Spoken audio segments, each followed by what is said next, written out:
Welcome back to part 2 of this amazing conversation with Dr. Margaret Cochran on breaking those inherited patterns and finally stopping the behaviors we'd swore we'd never pass on. In part 1, we unpacked what those inherited patterns look like in real life, why they stick around, and how compassion and awareness begin to loosen their grip.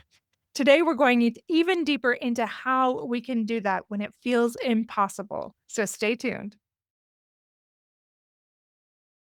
I know that a lot of parents feel stuck on how to do that. Again, you go back to getting therapy, doing those steps to like breathe. But maybe let's talk about avoidance, for example. How do they manage? I think it comes down to even that defensiveness again. How do they manage that a little bit better to lean in and fix some of these generational patterns? Let's go back another generation. Let's say your mom was on the abusive side. She hypercritical is a big one with mothers and daughters. Yeah. And so let's say you had this really hypercritical mom, and one day your kid says, "Why do you let grandma talk to you like that?" And boy, it just hits you right here because you are letting your child watch another person abuse you and you are tolerating it. And you know the rule with children, they don't do what we say, they do what we do. They model our behavior. And that's when you would say, "You know what? Thank you for saying that to me. It was painful, but I was glad to hear that. I'll think about what I'm going to do." And then either you do it yourself or again, you call a professional in to help. Mostly for this one, I'd call a professional in to help. And you need to be able to go back to your mom and say, "I love you, Mom. And I know when you are giving me feedback that you mean it to help me.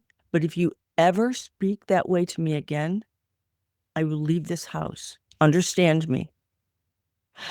I appreciate your intent, but your words were hurt and did not serve me at all. And I love you, and that's why I'm telling you this truth." Now, depending on how toxic mom is, she may need to come see me too. I have sometimes generations of people in my family.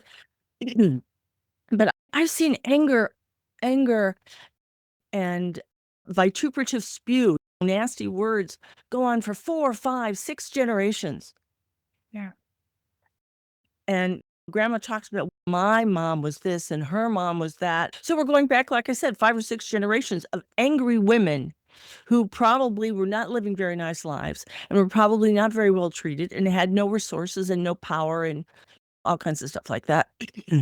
There were a lot of reasons how it got started, but it's time to stop Yeah. because it's not going to get you where you want to go.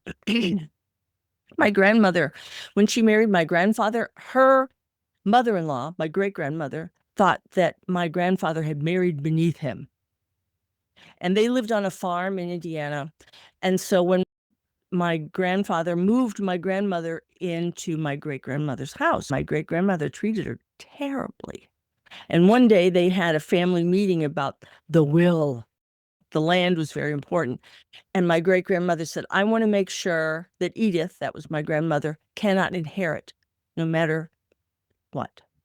And my great-grandfather, God bless him, said, "That's enough." And my grandmother got a job. She left the farm. She went off and got her own job. She had her own income, her own money, her own friends, her own freedom.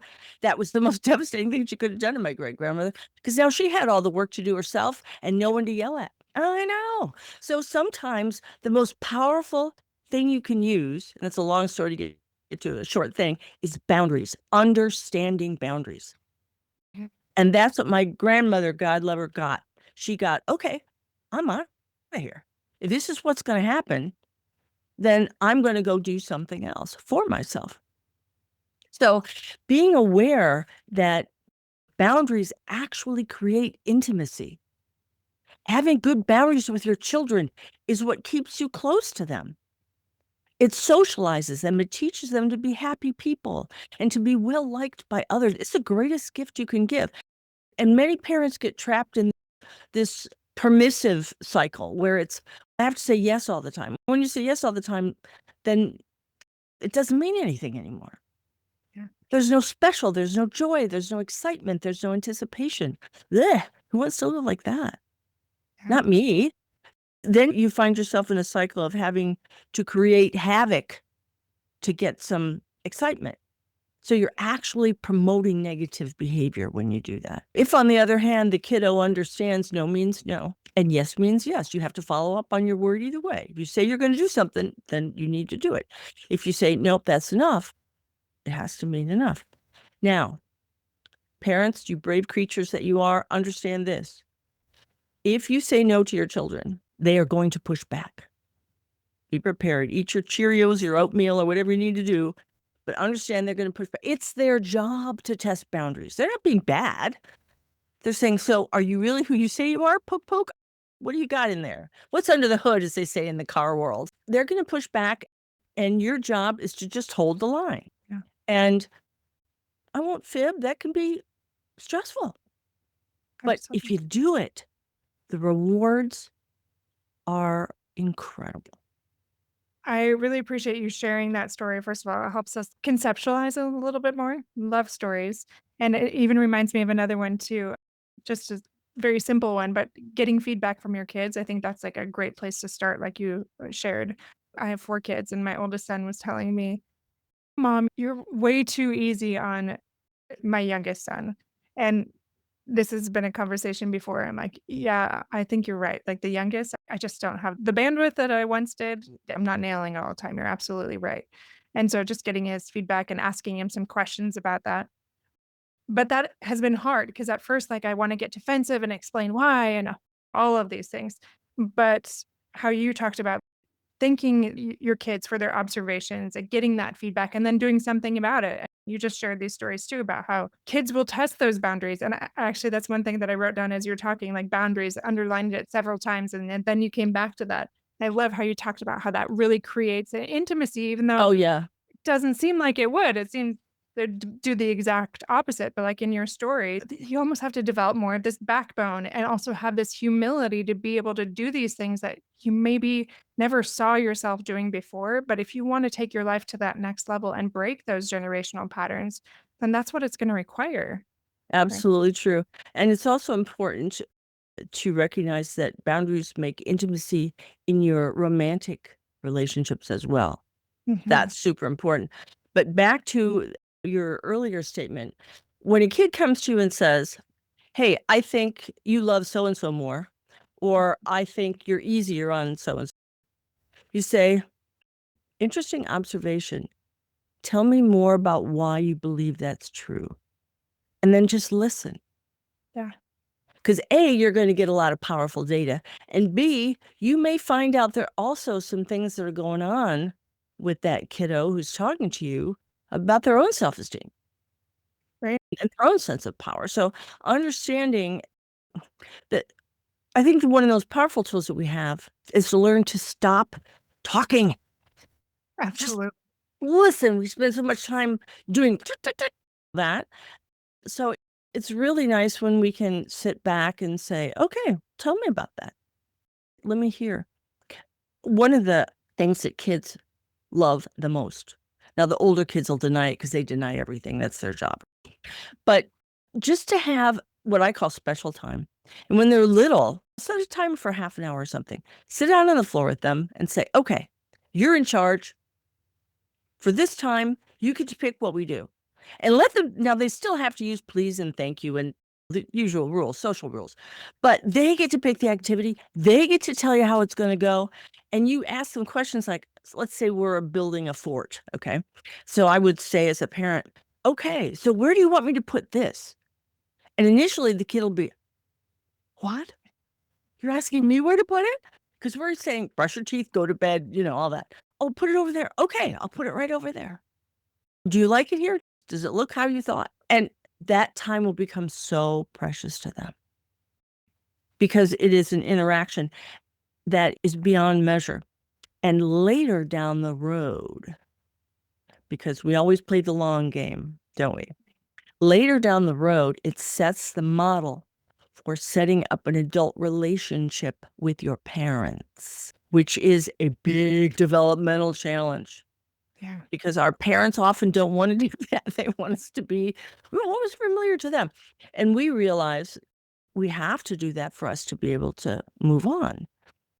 There has to come a discussion sometimes where, Mom, I need to figure this out on my own. Yeah. Or I know you're trying to guide me here, but I really need you to stand back and let me sort through this and let me come to you with questions. Can we do it that way? And with older children in particular, I strongly advocate a Socratic method. And that means that basically when they come to you and say, I don't know, some outrageous statement or something, you say, really? So what's your plan? Don't fix it for them. Don't do that. Just ask, well, what's your plan? Or here's one that comes up a lot is I'll ask a kid, especially middle schoolers, this becomes a serious issue for them. If one of your friends came to you and said they were going to kill themselves, what would you do? I talked to them until they felt better. I said, well, that's a very loving, kind thing to do. But what if they felt better when they were talking to you and then later they felt worse again and they killed themselves and you didn't tell a grown up? How would you feel? Ah, never dawned on them that their magical talk wouldn't fix the problem. They're middle schoolers. Give them a break. That's what they know. I couldn't live with myself. So the rule is when it comes to safety, all bets are off. You don't keep secrets about safety, about boyfriends and girlfriends and Christmas and all that. Yeah, of course you keep secrets. But when it comes to safety, if someone is going to harm themselves or they're being harmed by someone, no matter who that someone is, you go to an adult and you tell, and you keep telling until someone listens. Yeah, that is very helpful. So, what's your plan and don't fix it for them? Like eliciting more of that dialogue. And then even in that, again, I think it keeps going back to that humility, those boundaries, having a backbone, like the different stories that you shared, but allowing your kids to be in charge. I know that's hard for a lot of us. Like I think about sitting on the ground and playing Legos for 30 minutes, like doesn't sound like the most fun. And you're building that relationship that will last. I was just trying to envision what that would look like with my high schooler if I were to be like, "Hey, you're in charge for 30 minutes." Do you do it a little differently for those older Yeah. kids or what? Hey, you're going to make dinner tonight. Yeah. Let's go to the store and we'll pick out what you want. I have to go to Susie's house. You can go to Susie's house after you make dinner. Having them learn about how much stuff costs, having them follow a recipe, having them invest in something they've created with people they love. And Mhm. food, of course, is ancient stuff. We've been sitting around fires sharing food since the beginning of us as beings. And women in particular are very powerful networkers. We often sell ourselves short there, but again, since time immemorial, for the most part, not painting in broad strokes, of course, but for the most part, men having more musculature and somewhat more impulsive go out and hunt stuff and bring it back. And then the women traditionally would peel it and cook it and do all that.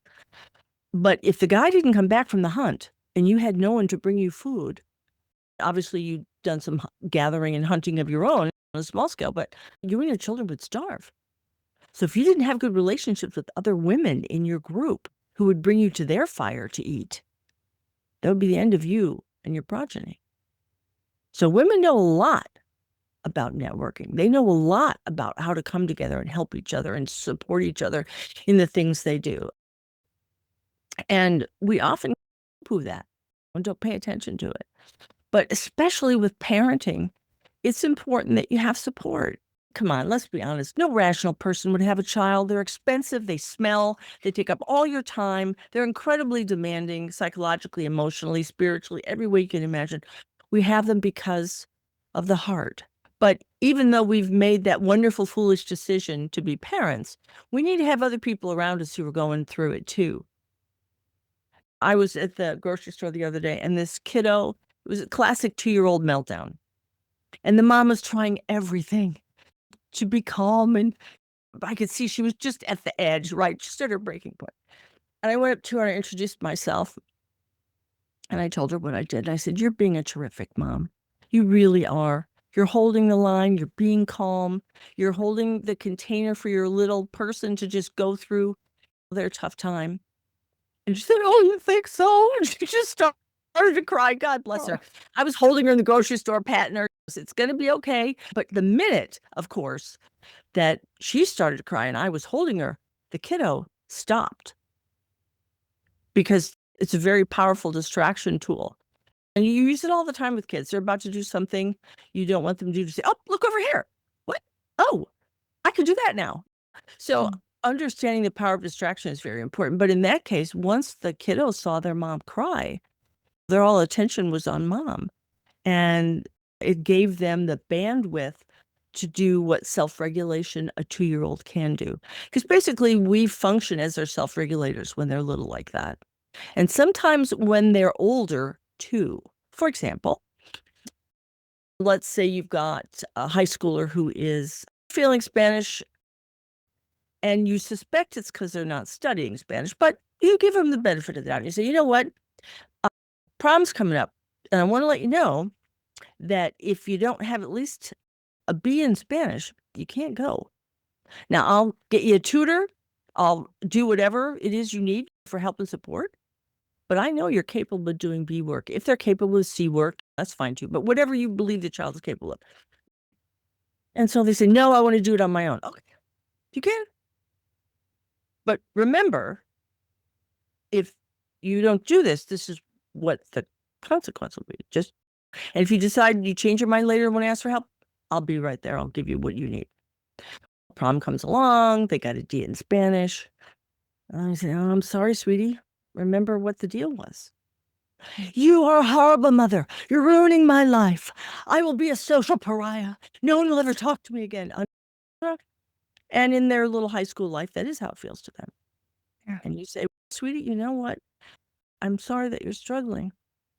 But remember, I let you know a long time ago what the rules were going to be, because I believed in you and I knew that you could do well. I'm sorry you didn't believe in yourself. Next time, I hope you do."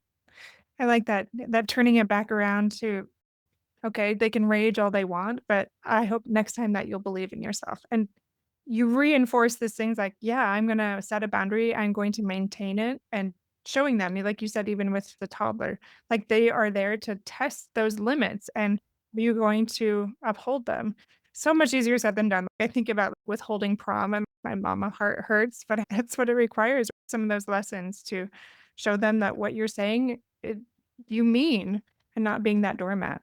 Love the things you shared though today about like that countdown, about those generational patterns of like we talked about avoidance, anger, escapism, but it all seems to go back to those boundaries, having that It does. humility, getting that feedback. So helpful. By the way, a little dark chocolate doesn't hurt either. I would second that. I love that. And then also not fixing it for them, but helping them learn. So Yes. wonderful things you shared with us today. Do you have any final thoughts on generational patterns that we didn't get to speak to today on this topic that you'd like to leave us with? Couple of things. One is, whenever you're in a situation with your kids or with anyone else, there are 3 important questions to ask. What's happening to me? How do I feel about it? And who do I want to be in the situation? Now, by asking those 3 questions, you have accessed your entire brain. The first is, speaking in rough terms, your left side of your brain, your linear side. What is actually happening? 2, you access your right brain, about what am I feeling right now? Anger, rage, sadness, confusion, whatever. Then number 3 is an integration between the two. Who do I choose to be?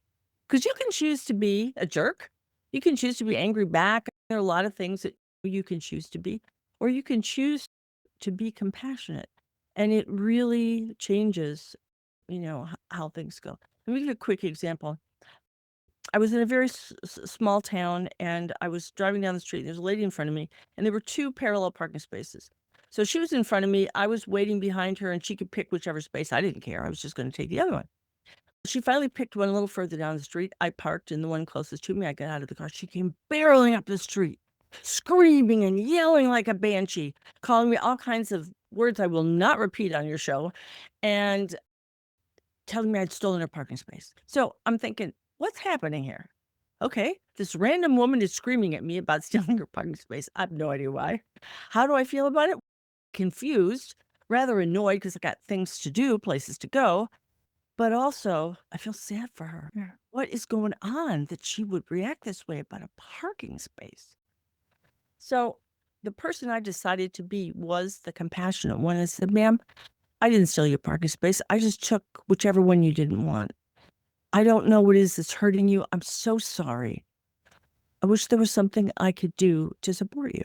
And she just melted down and started to sob. And she cried. I was holding her, and I found a space. I hold everybody, right? I found a park bench, sat her down, got her some water.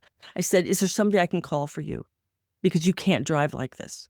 She said, no, I'll be all right. Well, promise me you won't drive until, you feel better.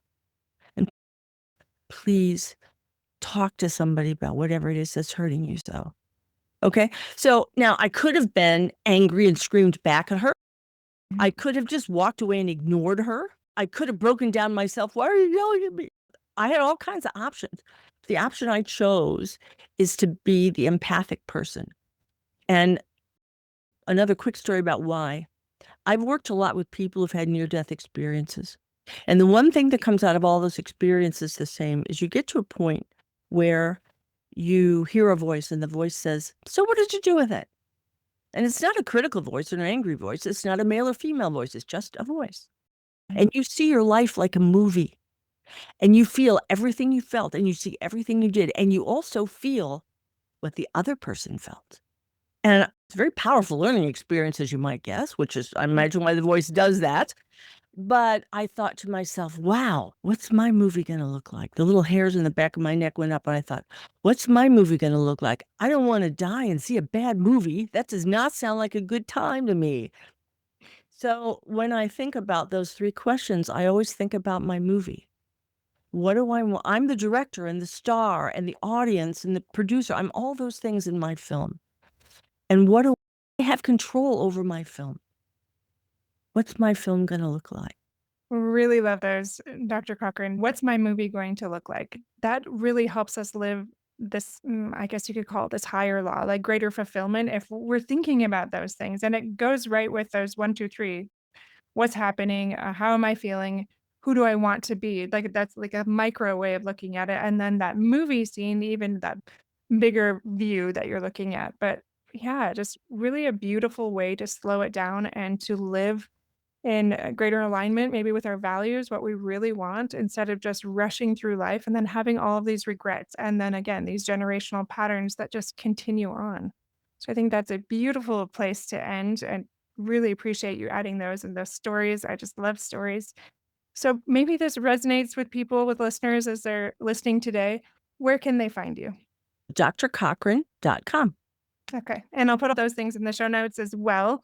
And thank you so much again for coming on the show with us today. Oh, thank you for having me. Yeah, of course. This has been such a rich conversation with Dr. Margaret Cochran. If something she shared stirred some hope or even a little discomfort, that's often the first sign that real change is possible for you and your family.